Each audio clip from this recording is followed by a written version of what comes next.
Against this right back, Charlie, definitely.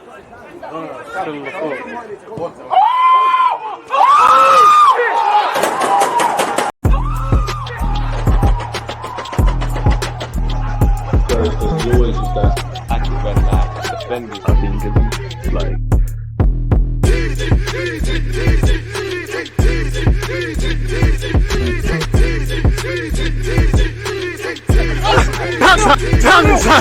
People deluded, I'm back again. Come on, Ian. Come on. As the big man Ian Wright just said there, people deluded, I'm back again. Good morning, good afternoon, good evening, and in some cases, good night. Appreciative to all of you lot tuned in around the world. Don't forget to smash the like button, subscribe, and any thoughts you have when this video premieres or in the comment section if you're watching this on the rerun. Throughout all the things we discussed, please get them in. Obviously, it's Friday at the time of making this video. In fact, specifically 11:23 a.m. I hope you're all having a great week, and I hope this weekend is even bigger and better for you lot, and I hope you and your loved ones are in good health. Let's see all the news, views, rumors, gossip, all of that jazz concerning Arsenal. First up, Arsenal to step up player clear out after Mikel Arteta warns over unsustainable squad issue. Arsenal could sell at least 8 unwanted players, including Balogun and Holding. I would say Balogun throws into, obviously he's for sale, but I think Balogun throws into, how can I make it make sense? He's a player that, because of obviously him exploding on the scene in the French league, his contract, him becoming a full international footballer now, making it clear he don't want to go on loan. Obviously, we've seen Jesus arrive at the club. Eddie Nketiah is ahead of him in the pecking order and signed a new deal. You've got Kai Havertz, Martinelli, Trossard, that if Arteta wished, all could play up front as well. And whether you're a striker, a 10, a winger, there's only a certain amount of you that can play on the pitch at one time. There's only a certain amount of you that can be on the bench, really. So minutes are plenty. So I think Balogun, and a bit like when Tierney and Partey linked with moves away, I think it's circumstantial. I think, everyone's got a price. You put an offer down, things happen. In an ideal world, I don't think Arsenal want to pull the plug on Balogun. But that being said, having spent over 200 million and trying to look at, clawing some finances back, there's few players at Arsenal Football Club right now in terms of players that could leave whose stock is higher than Balogun. He's linked with a new club every day. Probably in the last 2 weeks, it's aggressively been into Milan. Rob Holding, it's been real, my guy. Big fan of yours, really. A part of me would have loved to have seen how you were developed if you didn't sustain that big injury, against Man United at Old Trafford. I think the way you was playing at the time, you might have got called up for England. But time waits for no man, no woman, nobody. He's not levels anymore. If I had to guess the 8 players and let me know your own thoughts, I would say Balogun, Holding, no clues for saying Tavares, Lokonga, Cedric, Pepe. That's 6. Who else there could it be? Maybe Austin Trusty. And I'm not too sure, man. But let me know your thoughts, people. But nonetheless, Arsenal to step up the clearance. As we know, that probably was going to happen, really. We got our 3 key targets in Timber, Declan Rice, and obviously Havertz. We probably were going to delegate some time to just getting some players off the wage bill and off the books at the club before we may go in for other players. I don't know, people. But as you can see here, apparently Arteta wants to streamline his 30-man first team squad. Nicolas Pepe, Balogun, Sambi, Albert, Lokonga, Austin Trusty, Cedric, Holding, Tavares, and Runnison could all be sold. And when you look at it, really, people, surely every club is struggling to sell players, with the exception of Chelsea, because obviously, with respect to our players and Chelsea, Kai Havertz, clearly where Arteta's concerned, Ten Hag with Mason Mount, Kovacic with Pep Guardiola, and there's been several others. A bunch of them went off to Dubai and things like that. It's kind of easier to sell them players. But when you look at our Spurs, maybe some are still on the books at Chelsea, Man United, with McTominay, Maguire and that. It seems like a lot of clubs are really struggling to flog players off for whatever reason. It said Austin Trusty there. I just think he's unfortunate in that you've got better players and we're well stocked defensively. You had a good loan spell at Birmingham. You can make us some money. Lokonga, you look nothing like the Yaya Toure company said you was. He's probably going to go on loan or leave permanently if we can do that. Pepe, everything's on the table. Going on loan, getting a transfer fee, or just ripping up his contract. I completely, and like a lot of you probably forgot that Runnison was at Arsenal, really. And some have said, Mohamed Kudus, who we're going to get onto, started following Runnison, and there's rumours Runnison could go to Ajax. Not sure he'd be able to help you. But I don't think Arteta has said anything groundbreaking. It's just the reality of life. Obviously the market is still open and things can happen, but we are prepared. We are really happy with the squad we have at the moment. We obviously have some improvements to make in terms of what we want to do in games, and we have to do that. Overall, I'm really pleased with the team. On Balogun, he said he wasn't available. He had a little foot injury and he hasn't been training with us, and he wasn't available to us. That was the reason. He then said we'll have to see. First of all, he has to be fit and available to play minutes. I reckon he's not in Arteta's plans per se, people. And we've already gone over this, really. I think we're just waiting for things to take course. Allegedly, now, I'm not too sure because Chelsea could trump us because they're probably in more urgent need of Kudus than us. It looks like we're probably focusing on outgoings. Mohamed Kudus would be a very versatile player for us, can play in a bunch of roles, much less right wing. So that's competition / someone in place of Saka. Allegedly, he picks Arsenal over Chelsea as Ajax confirmed transfer interest. Now, we have seen David Ornstein and them kind of guys of this world say Chelsea have registered their interest where bids and stuff are concerned. That's not quite there. But apparently they've confirmed that he's been subject to interest this summer. Admit links to Arsenal, Chelsea. He's actually been linked with Manchester United. You know, again, he got 18 goals from midfield last season. He would come with a fee of 40 million quid, which is money well spent for the 22-year-old. According to reports on Friday, Kudus would prefer to join Arsenal over Chelsea due to the offer of Champions League football. Apparently, former Arsenal man Lintat, who used to work for Arsenal and probably helped us with Timber, so maybe it was discussed there, has been speaking. He said there are clubs, key thing S, Brighton have been linked with him. Everton almost got him last summer. There are clubs that have informally inquired about him. Informally, that's not, formally. So that's probably seeing, is he available? Are you open to selling? Roughly what sort of figure would you be looking at? And do we, get enough encouragement to somewhat go for him, really and truly? And we're probably having conversations, or every other club having conversations with his agent to gauge if a move can happen. I don't expect an offer very soon, although that things can be different in the footballing world. Perhaps the interest is not as serious as everybody thinks. And Chelsea have been linked with him. It looks like they're still on the case with Caicedo. I've probably had about 4 or 5 bids rejected now. They're fighting Liverpool for Lavia, where allegedly we've moved away from that. There was no fixed deadline, but there are agreements we must have to get replacements if we have not done so proactively. And he said their stay or sale depends on what we do next. The best thing for I think they mean for us is if Kudus and in brackets West Ham target Edson Alvarez stay, then we keep 2 top players, but it's also possible that one goes or both. West Ham are spending the Declan Rice money. They're going for Ward-Prowse. They're trying to get Edson Alvarez. They've been linked with another midfielder as well. It's important for us that the relationship with the player remains good. This can be done by being transparent and applying good principles as we get closer to the deadline. The transfer fee, for example, goes up. Exactly, because you're inconveniencing them. The longer it goes on, the less they have to find a replacement, the more you've got to make it worth their while. So at least that's a decent tonic for them to swallow, essentially. So we'll have to see, really, where that's concerned. I think we've already gone over this, really. See, I'll make sure I'm prepared for you lot. Apparently only Tadic with 74 was dispossessed more times than Mohamed Kudus in the Eredivisie last season. Just thought that was interesting, really. We've been linked with Salato of Dynamo Zagreb again. I don't think we're going to go for him. Clearly, we've scouted him. He was potentially a target if we couldn't get maybe Kyrgios in January and Timber now. You can never rule out things. But for him, for all his potential, if he's got ability, which he does, bring him to the carpet, really. We can have the best of both worlds. But for him, how much football are you going to get? Back yourself, try play. But how much football are you going to get? You've got Kyrgios now. You've got Timber in there. You've got Benjamin White. You've got Saliba. You've got Gabriel. You've got Tomiyasu. You've got a whole bunch of players defensively. Some can play out wide and play centre-back. Some can play centre-back and play out wide. It really doesn't make sense. But for Arsenal, I wouldn't mind that. He's got 5 years remaining on his contract and he's valued at 15 million. We have heavily scouted him. He's also got interest from Fulham, Fiorentina, Ajax, Leipzig and Napoli. How ironic that he's linked with Ajax, people. I'm not too sure on that, but big him up. He's been capped 8 times for his country, and considering the size of Croatia, the quality of players that they produce, the way they was in the World Cup, the fact that they made a World Cup final off topic is quite amazing. We've also been linked with Bitello as well, as some of you lot know. Check out my tactical vid that I did in relation to him. Some reports say this deal is all but done. Some say it's moving ever closer. Some say, there's fairly a long way to go before such. And some say, for all of the talk around him, talk of the 23-year-old Brazilian arriving at Arsenal is premature. Again, we're not going to move for Caicedo. We've spent the bag. Brighton are holding firm on 100 million valuation. they've rejected 80 million from Chelsea for Caicedo. And do you know what? You know, they've offered 60, 65, 70 million. They offered something in January. We offered 75.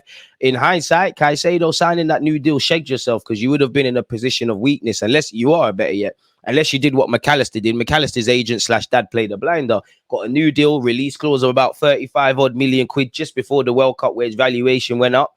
And then it is, well, it is really. We've all saw in January, you know, the Instagram antics and the rest of it, and changing agents and things. Chelsea have had an offer knocked back. Brighton have considered recent transfer fees such as Declan Rice to Arsenal, it should say, in deciding their valuation of Caicedo. As you know, Tony Bloom is very difficult to deal with people. He signed a new deal in March after obviously they rejected approaches from both Chelsea and Arsenal in January. It also says Chelsea are considering alternative targets like Lavia, who we've been vaguely linked with as well. Romano has said Arsenal are not active in the Romeo Lavia race now, as Partey has good chances to stay. Saudi clubs approached Gunners days ago. Juventus called in June, but never close to the 45 million euros package requested by Arsenal. Huge bid or Partey stays. Arteta is happy with him. I think some Arsenal fans are very disrespectful in relation to Partey, regardless of Rice. We need both of them. Arteta needs the option of playing one of them or both of them. And when you saw, definitely against Barcelona, when you see our moves when we score goals from back to front, unless Ramsdale did what he did in that game where he just went long,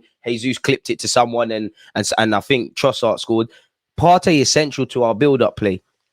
And we, in my opinion, we can't let both Granit Xhaka and Thomas Partey leave. Smash the like button. Let me know your thoughts. Rudy Galletti has said Inter are still working to sign Balogun in this transfer market. They understand, he understands better yet, the Italian club is willing to pay 35 to 40 million euros with add-ons included, people. Balogun is set for that exact move, people. As you can see, the Independent has said both AC and Inter Milan are facing off to try and fight Balogun, sign Balogun and fight each other to sign him from Arsenal, people. Apparently, Arteta has made the striker available for transfer this summer as he seeks to raise funds for more reinforcements, mainly in midfield and at right back. Fresneda could be going close to Barcelona. And with Timber, do we need another right back? I think Benjamin White and Timber, yeah, they can play a couple of roles. Well, we ain't seen Timber play centre back per se at Arsenal, but he's played left and right back. He can play centre back. Benjamin White can play all over the place and whatnot. Do we need another right back? Potentially. I wouldn't be against it if Arteta thinks he needs that, but not really. You lot know my thoughts on midfield, people. We need to sign one. Apparently, Monaco and Leipzig were also looking, but it seems like the two Milan clubs are the front runners, people. Arsenal are attempting to raise up to 70 million on player sales. 1 minute Tierney's staying, then he's going. It all depends. And once again, we have been linked with Lavia and Kudus. Moving away from that, Havertz has said he's ready to earn Arsenal's starting job after summer move. The man himself said, I think everyone has to earn their position in the team. You play when you train well and play well in games. I think I also have to give everything in every session, in every game. That's how I get into the team. Not only me, but every player. Always in a big club like this, there's competition. I am going to give 100%. Obviously, it's a completely different style of football than what we played at Chelsea. I think it's a style that suits me very well. Of course, it always takes a bit of time to adapt, to get used to that again. I am 2.5 weeks here. It's going to take some time, but I'm giving everything to try to perform at the highest level. And then he also said on playing in the 8-row, people, 19 goals in 91 games shows that he's not a striker, but I really enjoy it to play that position in brackets as a number 8. I am more on the ball, more integrated in the game. I'm really enjoying it. I think I have a lot of room to improve in the game. I'm still adapting to the game and everything. So far, it's working quite well. I think goals are important for my position, and also with my height, I want to score goals. It's part of my game. I always have to arrive there. Hopefully, it works more times in the league now, and I'm for that because Xhaka got 7 goals, 7 assists in the Premier League. That needs to be replaced along with hopefully Martinelli, Odegaard and Saka replicating double figures or better. Hopefully Jesus can get closer to the 20 plus goal margin. The Trossards, them kind of guys chip in when you can. Even someone like Gabriel, you chipped in with a 1-2 goals last season, so keep it going, really.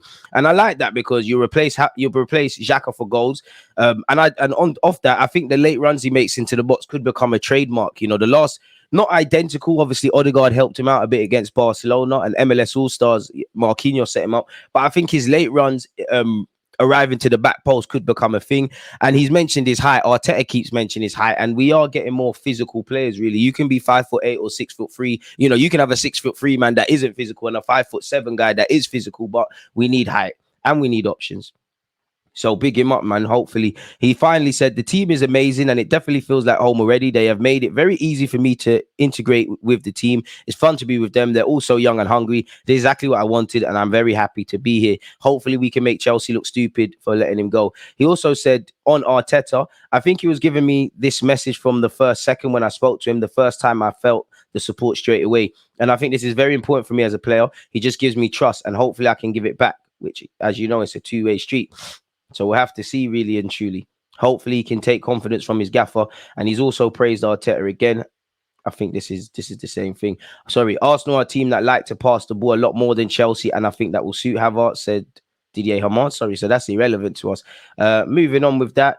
Again, Havertz spoke on his height and arriving into the box. Charles Watts has kind of quashed rumours of Havertz being labelled as lazy. I don't agree with that. I don't agree with the lazy mentality comment. I didn't watch Havertz loads at Chelsea.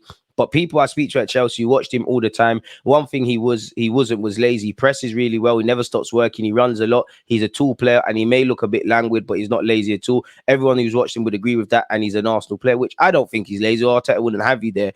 But I think with this country where you look at, Martial, Paul Pogba, Mesut Ozil, if you're not just running around blindlessly, you're not putting a shift in, really and truly. Once again, we've been linked with Salato, so we've been over that. Again, a number of young players are set to go on loan. This article has said Omar Rekic, Brook Norton-Coffey, and Miguel Aziz. I personally think unless a madness happens, all three futures are lie away from Arsenal, although we want as many academy players as possible. The fact that they're all part of a loan group, none of them went off to America, that tells you everything where that needs to be decided. Miguel Aziz needs to have a standout loan somewhere, not just to make it at Arsenal, but to kick on his professional career. Brook Norton-Coffey, unfortunately, not to get promoted with Coventry, if I can remember correctly, to the Prem, needs to go out on loan again. You got £50 million Benjamin White, 20+ million Tomiyasu, 35 odd million Timber, all can play other roles, but all right backs ahead of you, really. It's as simple as that. And Charlie Patino, as we know, could be departing. So yeah, I mean, if some of them could get permanent offers, I think Arsenal might field them. Every little helps people. Apparently, Eze has been told he has a bright future ahead of him by a former teammate amid links with Arsenal. He's been linked with Arsenal. I mean, he started at Arsenal before being released. And as you know, he spent time at Millwall, Reading, and actually Fulham, and working at Tesco's before he got his opportunity. Let me know your thoughts on everything we've discussed. I wouldn't mind Eze at all. Really excites Arsenal. Gunners hoping to sign very clever players. So this is in relation to Guillermo, people. Romano has played down speculation. I'm aware there have been reports. Bitello of Guillermo. I'm aware there have been reports claiming the deal is close for Arsenal to sign Bitello from Guillermo, but I'm not sure things are as advanced as others have suggested, people. He's been listed as a unique, versatile playmaker, people. And as you know, he can play as an 8, play as a 10, and also play up front. Tim Vickery is an expert in South America. He said he's been flying under the radar because he's a bit of a late developer, and his club last year were in the 2nd division. What really excites Arsenal about this player is how well Bitello has dovetailed with Luis Suarez. And I mean, I spoke about him in my tactical vid and that as well. You've got to be clever to play with Suarez, and Bitello has been on a really good wavelength with him. So yeah, but he also thinks, people, this for Arsenal would be a pretty small investment, maybe something like 8 million. Guillermo looking to sell, they would be very, very pleased to sell. Edu has done it before with Martinelli and Marquinhos. The jury's still out. Martinelli's the poster boy for under the radar signings. Although if Marquinhos could be develops for the first team, great. We've got a right winger. A bit like, even though I'm kind of giving up on Lokonga, if Lokonga woke up tomorrow and he looked like Yaya Toure, great, because we have a better option in the midfield pivot. So I'm always rooting for Marquinhos. I just don't think he's going to make the grade here. I want to be wrong, because that could be competition for Nelson and Saka. But if nothing more, turn that 3 million into 13, into 23, into 33, 43, 53, etc. And if my man here, Bitello, can't develop, turn that 8 million into 28, keep it moving. You can't go wrong in business, making a profit. Reinvest that to players who can do what we need them to do. Liverpool and Southampton are still in contact for the Lavia deal, people, says Romano. Ben Jacobs has said Chelsea's counter is coming for Lavia, people. They're ready to move for Lavia and are even prepared to table a higher offer than Liverpool. As you know, Joe Shields, who was at Manchester City and spent time at Southampton, did his part to bring Lavia to Southampton. And he was at Chelsea last year when they tried to buy him. And didn't he just sign for Southampton at the time? Again, Liverpool haven't bidded 50 million for him a year ago, but Lavia is still sold on Liverpool. A move to Anfield remains more likely at this stage. So it's in the balance. For obvious reasons, I'd rather him go to Liverpool than Chelsea. This is also about Bitello. Arsenal have lost out to Newcastle on the signing, people. Apparently, a young player. I've never seen him. Casey Wooster is playing for Southend United. We've taken a lot of players off them. We have been beaten to the punch by Newcastle United. Arsenal and Spurs were allegedly looking at him as well, people. Apparently, the Magpies have completed the signing of the 16-year-old starlet after agreeing an initial 5-figure sum with the National League club. And having seen Southampton fall through fall through the system, a 5-figure sum could help them a lot. And for a team like Newcastle or Spurs or Arsenal, paying 5 figures for a player doesn't necessarily mean they're going to make it, people. Apparently, he made his debut for Southampton's under-8s. I keep saying Southampton. Southend's under-18s at 14 years of age. So we'll have to see exactly what's going on. Newcastle seem to be picking up 1-2 youngsters from all over the place, really. And we've also been linked with this Birmingham City winger, Trevor Sunasi, as well, along with a number of Premier League clubs. So it is what it is.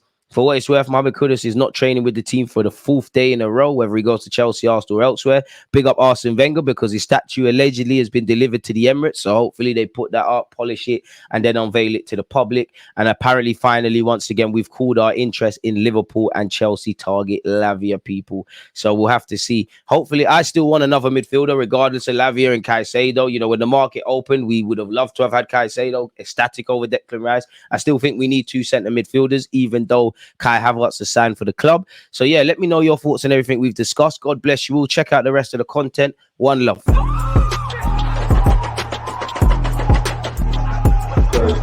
is that active and defending.